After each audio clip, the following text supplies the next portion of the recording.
आज मैं कश्मीर जा रहा था। वहाँ मुझे एक अच्छी जॉब मिली थी। मेरी पत्नी मेरा सामान पैक कर रही थी। मैं कश्मीर जाना तो नहीं चाहता था क्योंकि अभी मेरी शादी को 2 महीने ही गुजरे थे, लेकिन मुझे जाना पड़ रहा था क्योंकि मुझे सैलरी अच्छी मिल रही थी। मेरी पत्नी बहुत रो रही थी, लेकिन मैंने उसको समझाया कि कुछ समय के बाद मैं तुम्हें वहाँ बुला लूँगा। मेरे घर में मेरी पत्नी और मेरी एक बूढ़ी माँ थी। मेरी पत्नी को बाय करने के बाद मैं रेलवे स्टेशन पहुंच गया और ट्रेन में बैठ गया। ट्रेन में बैठकर मुझे अपनी पत्नी की बहुत याद आ रही थी। मैं उस दिन को याद कर रहा था जब मेरी और मिष्टी की शादी हुई थी। मिष्टी बहुत ही खूबसूरत और प्यारी थी। जब मैंने उसको पहली बार देखा था, मुझे इतनी प्यारी लगी कि मैंने शादी के लिए तुरंत हाँ कर दिया। जिस दिन हमारी सुहागरात थी, मिष्टी बहुत ज़्यादा घबराई हुई थी क्योंकि उसे सुहागरात के बारे में ज़्यादा कुछ पता नहीं था। अभी उसकी उम्र ज़्यादा नहीं थी। मिष्टी सिर्फ 17 साल की थी। फिर मैंने उसको समझाया कि तुम घबराओ मत, मैं तुम्हारे साथ कोई ज़बरदस्ती नहीं करूँगा। जब तुम इस चीज के लिए तैयार होगी, तभी मैं तुम्हारे नजदीक आऊंगा। मिष्टी मेरी बातें सुनकर नॉर्मल हो गई। सुहागरात वाले दिन हमने सिर्फ पूरी रात बातें किया। मिष्टी से मैंने उसके घर वालों के बारे में पूछा और मैं भी अपने बारे में मिष्टी को सब कुछ बता दिया। पूरी रात हमारी बातें करने में ही बीती थी और जैसे जैसे समय बीतने लगा, मैं उसको हर चीज की नॉलेज देता रहता था ताकि जब हम दोनों करीब आए, उसे कोई चीज की प्रॉब्लम ना हो। शादी के करीब 15 दिन बाद हम दोनों करीब आए। उस दिन मिष्टी को भी अच्छा लग रहा था। मिष्टी मुझसे कहने लगी, मुझे पता नहीं था कि पति पत्नी का प्यार इतना खूबसूरत होता है। एक अलग ही एहसास होता है। इतना कहने के बाद मिष्टी मेरी बाहों में खो गई और हम दोनों एक दूसरे में समा गए। हम दोनों का ऐसे ही दिन बीतता था, लेकिन मेरी सैलरी कुछ खास ज़्यादा नहीं थी और मेरी मम्मी बीमार पड़ती रहती थी। इसलिए मैं सोचता था कि अगर मेरी सैलरी ज़्यादा हो जाए तो मैं अपने घर को अच्छे से चला पाऊंगा, क्योंकि कल को बच्चा होगा, उसकी भी काफ़ी रिस्पॉन्सिबिलिटी होती है। बच्चों के पीछे भी काफ़ी खर्चा होता है। जहाँ मैं जॉब करता था, वहाँ मैं अपनी सैलरी बढ़ाने के लिए बहुत कोशिश करी, लेकिन मेरा जो सीनियर था वह मेरी सैलरी बढ़ा ही नहीं रहा था। फिर मजबूरन मुझे अपने एक दोस्त से बात करनी पड़ी और उसने मुझे कश्मीर जाने की सलाह दी। उसने कहा कि वहाँ मेरी जान पहचान है, अगर तुम वहाँ जाओगे तो वहाँ तुम्हारी सैलरी दुगनी मिलेगी। कश्मीर की बात सुनकर मुझे बहुत दुख हो रहा था क्योंकि मैं मिष्टी को छोड़कर नहीं जाना चाहता था। अभी तो हमारी प्यार भरी गाड़ी शुरू हुई थी। फिर मेरे दोस्त ने समझाया, जब एक बार तुम वहाँ पर सेटल हो जाना तो भाभी जी और मम्मी को अपने साथ लेकर चले जाना। मेरे दोस्त की बात भी मुझे सही लग रही थी, इसलिए मैं कश्मीर जाने को तैयार हो गया। मैं अभी ये सब सोच ही रहा था, तभी ट्रेन की हॉर्न बजा और मैं अपनी यादों से बाहर आया। मैंने देखा कि मैं आधे रास्ते पहुंच गया हूँ। रात भी हो चुकी थी। मिष्टी ने मुझे जो खाना दिया था, मैंने उसको खाया और उसके बाद अपनी सीट पर जाकर सो गया। अगले दिन सुबह हुई और मैं कश्मीर पहुंच चुका था। रेलवे स्टेशन से मैं बाहर निकला और बाहर आते ही मैंने टैक्सी बुक किया। तो मैंने वह एड्रेस दिखाया, तो उसने कहा, साहब आप फिक्र मत करिए, मैं आपको पहुंचा दूंगा। टैक्सी वाले ने मुझे सही एड्रेस पर पहुंचा दिया था।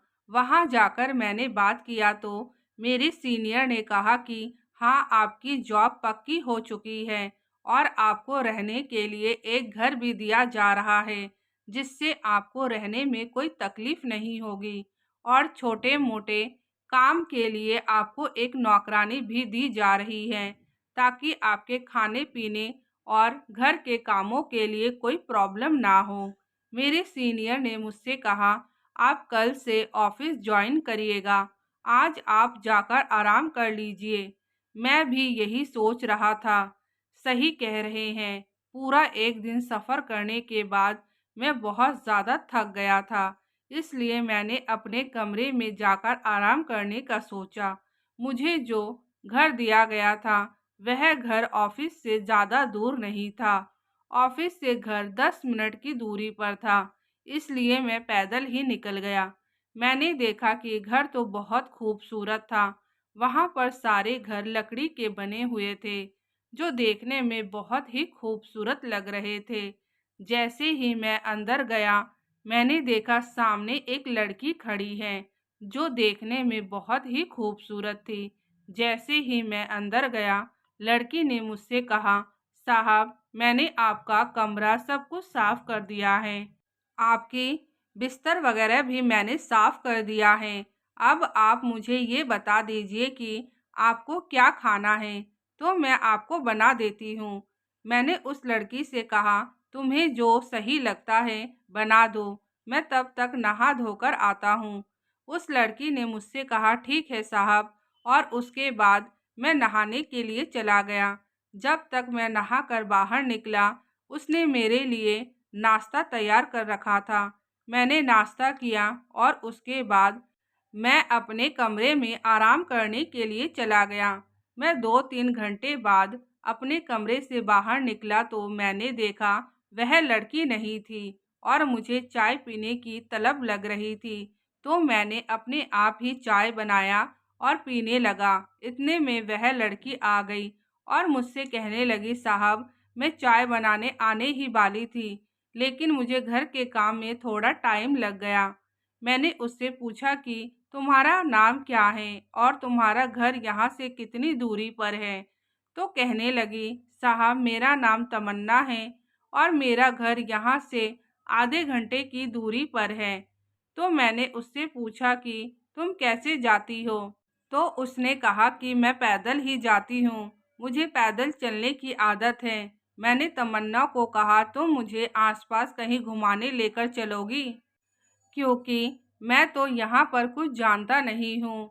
तो उसने कहा कि हाँ साहब, मैं तो यहाँ की एरिया को बहुत अच्छे से जानती हूँ। फिर उसके बाद मैं तमन्ना के साथ पैदल घूमने निकल गया। उसने मुझे आसपास का सारा एरिया दिखाया। वाकई बहुत ही खूबसूरत था। फिर उसके बाद मैं सोचने लगा, एक बार मैं यहाँ सेटल हो जाऊँ, उसके बाद मैं मिष्टी को यहाँ पर लेकर आऊँगा। मिष्टी भी यहाँ का नज़ारा देख लेगी, उसको भी बहुत अच्छा लगेगा, वह भी बहुत खुश हो जाएगी और इस वातावरण में मम्मी भी आकर उनकी तबीयत में सुधार आ जाएगा। यही सब सोच रहा था। इतने में तमन्ना कहने लगी, चलो साहब, अब वापस चलते हैं। उसके बाद हम दोनों वापस आ गए। उसके बाद अगले दिन से मैंने अपना जॉब शुरू कर दिया।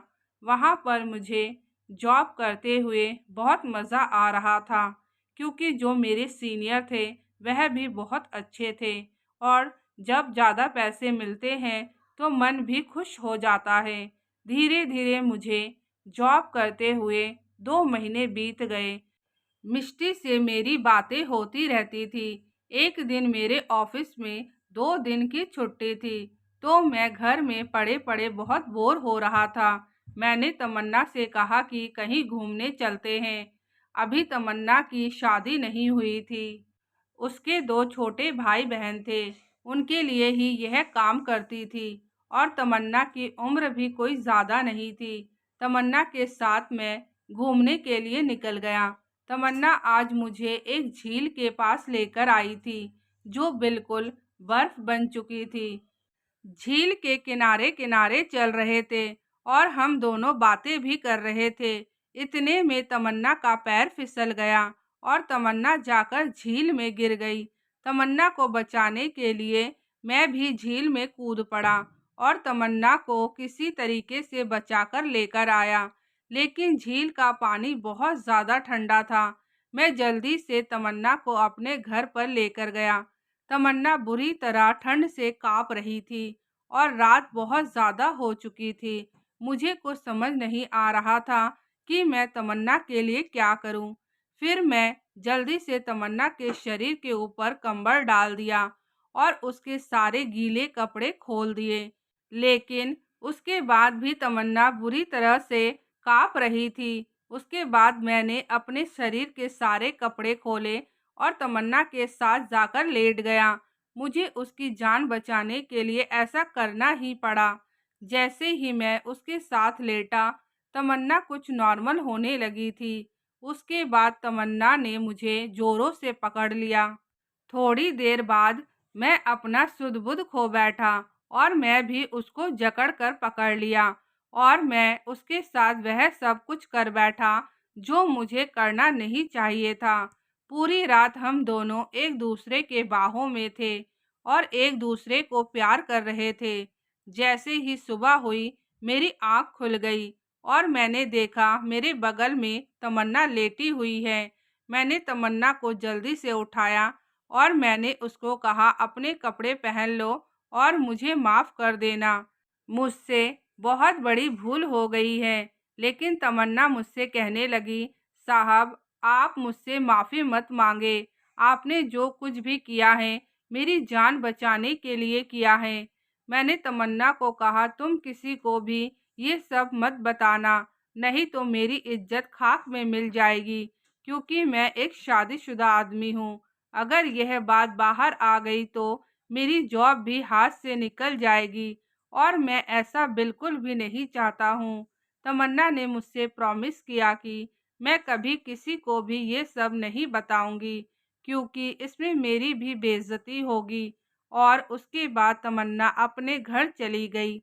अगले दिन तमन्ना मुझसे कहने लगी, लेकिन साहब आप मुझे नौकरी से मत निकालिएगा, क्योंकि मुझे इस नौकरी की भी सख्त ज़रूरत है, नहीं तो मेरे घर में परेशानी शुरू हो जाएगी। मैंने उसको तसल्ली दी कि तुम बेफिक्र रहो, मैं तुम्हें नौकरी से कभी नहीं निकालूंगा। उस घटना के बाद मुझे घुटन सी होने लगी और मैं एक हफ्ते की छुट्टी लेकर अपने शहर वापस आ गया। मिष्टी ने मुझे देखा तो मेरे से लिपट कर रोने लगी, कहने लगी, मैं आपको कितना याद करती थी। मैंने उससे कहा कि मैं भी तुम्हें बहुत याद करता था। उसके बाद मैंने अपनी मम्मी के पैर छुए और मैं मिष्टी को एक खुशखबरी दी। मैंने कहा, अब मैं तुम दोनों को साथ लेकर चलूँगा। मिष्टी और मम्मी मेरी बातें सुनकर बहुत खुश हो गई। एक हफ्ता गुजरने के बाद मैं मिष्टी और मम्मी को लेकर कश्मीर आ गया और मैं उन लोगों को तमन्ना से भी मिलाया। मैंने मिष्टी को कहा, तमन्ना हमारे घर के सारे काम करती है। तो मिष्टी कहने लगी, तो अब मैं क्या करूँगी? मैंने कहा, अगर तुम फ्री हो तो तुम भी यहाँ जॉब कर सकती हो, क्योंकि घर के कामों के लिए और मम्मी की देखरेख के लिए तमन्ना है। मिष्टी को मेरी सलाह सही लगी और उसने भी कुछ टाइम बाद नौकरी शुरू कर दी। अब हम दोनों पति पत्नी ही नौकरी करते थे, इसलिए अब हमारे पास पैसों की भी कोई कमी नहीं थी। मिष्टी को कश्मीर बहुत अच्छा लगा। अक्सर हम दोनों घूमने जाया करते थे और कभी-कभी मम्मी को भी साथ लेकर जाया करते थे। कुछ समय बाद मुझे पता चला कि मैं पिता बनने वाला हूँ। हमारे घर में किलकारी गूंजने वाली है। 1 साल बाद तमन्ना की भी शादी हो गई और अब मैं अपनी बीवी, बच्चे और माँ के साथ सुकून की जिंदगी गुजार रहा हूँ।